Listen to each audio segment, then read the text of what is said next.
Hi అమ్మ, అందరూ బాగున్నారా? మేము కూడా బాగున్నాం.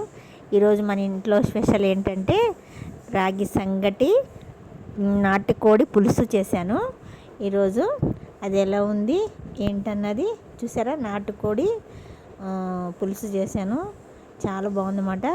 ఇలా వేడివేడిగా రాగి సంగటి పెట్టుకొని వేడివేడిగా నాటుకోడి పులుసు పోసుకొని మంచిగా ఇట్లా మనం వేడివేడిగా వేసుకొని తింటే చాలా చాలా బాగుంటుంది, చాలా టేస్ట్ ఉంటుంది.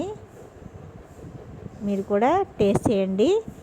ఎలా ఎలా చేశానో మన ఛానల్లో, లక్ష్మీ కణిజం ఛానల్లో ఉన్నది. మీరు కూడా ఎలా ఉన్నది చూసి మీరు కూడా టేస్ట్ చేయండి. చేసుకుని నాకు కామెంట్ చేయండి, లైక్ చేయండి, షేర్ చేయండి, కామెంట్ చేయండి. సూపర్ ఉందమ్మా, చాలా బాగుంది అసలు. చాలా అంటే చాలా చాలా బాగుంది. నాటుకోడి పులుసు, రాగి సంగటి. నేను కూడా ఫస్ట్ టైం